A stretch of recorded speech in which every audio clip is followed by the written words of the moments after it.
الكريم أما بعد أعوذ بالله من الشيطان الرجيم بسم الله الرحمن الرحيم وسارعوا إلى مغفرة من ربكم وجنة عرضها السماوات والأرض قال النبي صلى الله عليه وسلم من قال لا إله إلا الله دخل الجنة أو كما قال عليه الصلاة والتسليم. محترم بزرگ اور دوستو،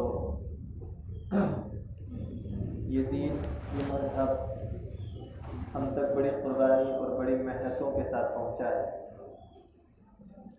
اللہ کے نبی صلی اللہ تعالیٰ علیہ وسلم کی قربانیاں اور اللہ کے نبی صلی اللہ تعالیٰ علیہ وسلم کی محنت اور کاوشوں اور جد و جہد کا اگر ذکر کیا جائے تو زندگی کم پڑ جائے گی، اور نبی علیہ السلام کی قربانی، محنت اور جد و جہد کو بیان کرنا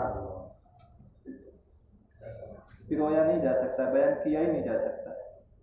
اس کے بعد پھر سوالات، تقریباً صحابہ کرام کی قربانیاں، ان کا بیان کرنا، کس کس چیز کو آدمی بیان کرے گا.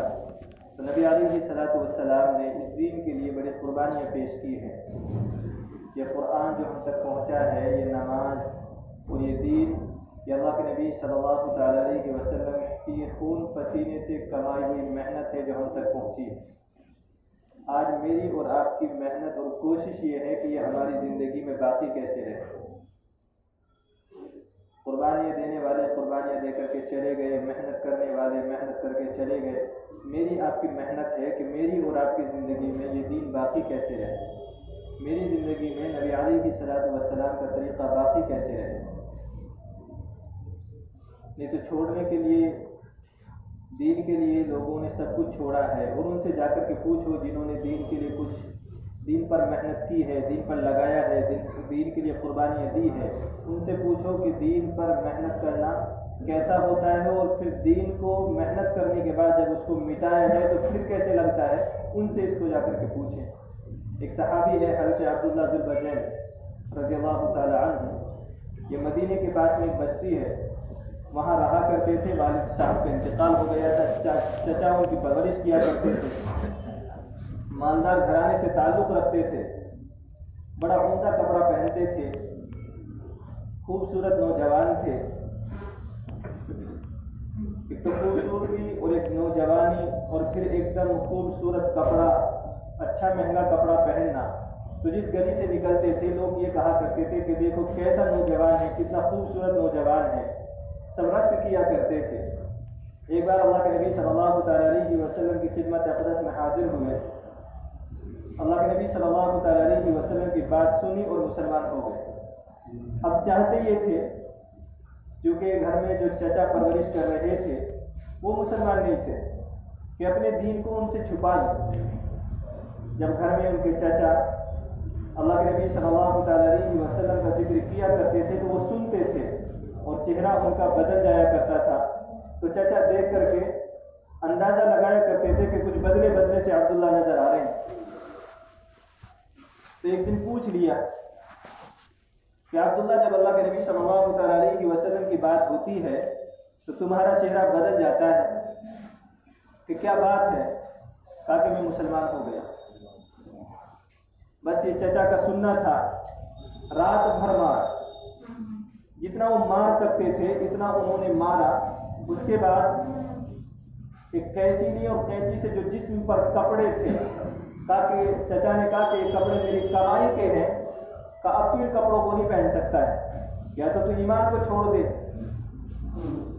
مذہب اسلام کو چھوڑ دے، نہیں تو یہ کپڑے تیرے بدن پہ نہیں رہ سکتے. قینچی لے کر کے اس کے پورے کپڑوں کو کاٹ کر کے جسم سے اتار دے، جیسے بچہ برہنہ پیدا ہوتا ہے ویسا اس حالت میں کر دیا حضرت عبداللہ رضی اللہ تعالیٰ عنہ. اب نوجوانی کی حالت میں کہا کہ اسی حالت میں گھر سے نکلو، بالکل برہنہ ہے، جسم کے اوپر کوئی چیز نہیں. اب والدہ نے دیکھا کہ اس حالت میں میرا بیٹا کہاں جائے گا. اوپر سے جو چادر دوپٹے کی طرح اوڑھی ہوئی تھی اس کو اوپر سے باہر گلی میں پھینک دیا. جب حضرت عبداللہ رضی اللہ تعالیٰ عنہ نے دیکھا کہ میری والدہ کی چادر ہے، میری والدہ کا دوپٹہ، اس کو اٹھا، اس کے 2 ٹکڑے کیے، ایک نیچے کی طرف باندھا اور ایک اوپر کی طرف اس کو اوڑھ لیا. ابھی سوچا کہ کوئی ہے تو ہے نہیں پرسان حال، جاؤں تو کہاں جاؤں؟ پھر میں خیال آیا کہ جس کے لیے سب کچھ چھوڑا ہے انہیں کی خدمت اقدس میں کیوں نہ حاضر ہوا جائے۔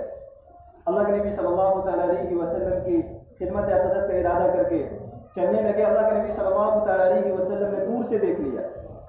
فجر کی نماز کے بعد اللہ کے نبی صلی اللہ تعالیٰ علیہ وسلم بیٹھے ہوئے اور صحابہ کرام سے بات کر رہے، ان کو سمجھا رہے۔ دور سے دیکھا کہ عبداللہ آ رہے ہیں، وہ نوجوان جو اتنا مہنگا کپڑا پہنا کرتے تھے کہ آج اس کے جسم اطہر پر صرف 2 چادر ہے، اور وہ چادر بھی نہیں، وہ ٹکڑے ہیں چادر کے 2، جس کو ایک نیچے باندھے ہوئے ایک اوپر باندھے ہوئے ہیں۔ اللہ کے نبی صلی اللہ تعالیٰ علیہ وسلم نے پوچھا کہ عبداللہ کیا گزری؟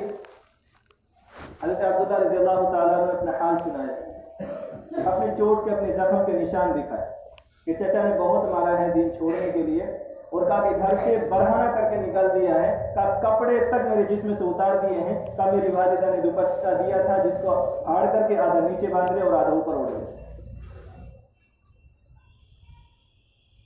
اللہ کے نبی صلی اللہ تعالیٰ علیہ وسلم نے، یہ وہ صحابی ہیں حضرت عبداللہ رضی اللہ تعالیٰ عنہ کہ اللہ کے نبی صلی اللہ تعالیٰ علیہ وسلم جہاد کے لیے نکلے، یہ بھی ساتھ میں تھے۔ ان کو بخار آ گیا اور یہ لیٹے ہوئے تھے، آنکھ بند کر کے غشی سی کی حالت تھی۔ اللہ کے نبی صلی اللہ تعالیٰ علیہ وسلم کو پتہ چلا کہ بخار ہے۔ اللہ کے نبی صلی اللہ تعالیٰ علیہ وسلم نے کہا عیادت کرنے کے لیے جائیں گے عبداللہ کی۔ کوئی تھا تو نہیں، خاندان والوں نے تو پہلے ہی ساتھ چھوڑ دیا تھا۔ اب اللہ کے نبی صلی اللہ تعالیٰ علیہ وسلم ہی تھے، پہنچے تو بے ہوشی کی حالت میں آنکھیں بند کر کے لیٹے ہوئے ہیں۔ اللہ کے نبی صلی اللہ تعالیٰ علیہ وسلم گئے اور جا کر کے ان کے سر کو اٹھا کر کے اپنے باہوں میں رکھ لیا۔ یہ ایسے صحابی ہیں کہ جن کی جب روح نکلی ہے، ان کی آنکھوں کے سامنے اللہ کے نبی صلی اللہ تعالیٰ علیہ وسلم کا چہرہ انور تھا۔ اللہ کے نبی صلی اللہ تعالیٰ علیہ وسلم کے نام پر اپنے گھر کو سب کچھ چھوڑ کر کے آئے تھے۔ جب آخر میں کفن دینے کا نمبر آیا تو اللہ کے نبی صلی اللہ تعالیٰ علیہ وسلم نے فرمایا کہ کفن نہیں دیا جائے گا، کفن میری چادر ہوگی جن میں کفن دیا جائے۔ پھر اللہ کے نبی صلی اللہ تعالیٰ علیہ وسلم نے وہ اعزاز دیا، اور جب کہ گھر میں قبر میں اتارنے کے لیے کوئی گھر کا آدمی چاہیے، اب گھر والا کوئی ہے نہیں تو قبر میں کون اتارے گا؟ اللہ کے نبی صلی اللہ تعالیٰ علیہ وسلم نے کہا کہ عبداللہ کو میں قبر میں اتاروں گا، کہ یہ سب کچھ میری وجہ سے چھوڑ کر کے آئے تھے، کہ قبر میں اتاروں گا۔ آپ کے جنازے کو، آپ کی لاش کو اپنے ہاتھوں پر لیا اللہ کے نبی صلی اللہ تعالیٰ علیہ وسلم نے، اور جب قبر کے اندر رکھا اور جو جملہ فرمایا، حضرت عمر رضی اللہ تعالیٰ عنہ موجود تھے۔ جب یہ جملہ سنا حضرت عمر رضی اللہ تعالیٰ عنہ وجد میں آ گئے، اور ایک لفظ حضرت عمر رضی اللہ تعالیٰ عنہ کی زبان مبارک سے نکلا، وہ تھا کہ کاش عمر ابن خطاب عبداللہ رضی اللہ تعالیٰ عنہ کی جگہ ہوتے اور اللہ کے نبی صلی اللہ تعالیٰ علیہ وسلم یہ جملہ میرے لیے فرما رہے ہوتے۔ قبر میں اتارنے کے بعد حضرت عبداللہ رضی اللہ تعالیٰ عنہ کے لیے فرمایا اللہ کے نبی صلی اللہ تعالیٰ علیہ وسلم نے، یا اللہ میں عبداللہ سے راضی ہوں، تو بھی عبداللہ سے راضی ہو۔ یہ دین ہم تک ایسے نہیں پہنچ گیا ہے، بڑی قربانیاں دی ہیں خدا اللہ کے نبی صلی اللہ تعالیٰ علیہ وسلم نے، کچھ صحابہ کرام نے۔ ایک صحابی حضرت عقبہ رضی اللہ تعالیٰ عنہ گھر میں بیٹھ کر کے قرآن پڑھ رہے ہیں، اور قرآن کریم کی آیت پڑھی وَسَارِعُوا إِلَىٰ مَغْفِرَةٍ مِّن رَّبِّكُمْ وَجَنَّةٍ عَرْضُهَا السَّمَاوَاتُ وَالْأَرْضُ۔ گھر میں ایک 8 سال کا بیٹا ہے، حضرت بشیر رضی اللہ تعالیٰ عنہ، والدہ ہے نہیں، والدہ کا انتقال ہو گیا۔ مدینے کی گلیوں میں اعلان کرنے والا اعلان کر رہا ہے جہاد کا، غزوہ احد کے لیے، کہ چلو اللہ کے نبی صلی اللہ علیہ وسلم نے جہاد کے لیے بلایا ہے۔ کانوں میں آواز پڑی حضرت عقبہ رضی اللہ تعالیٰ عنہ کے، اور آنکھیں بھر آئی۔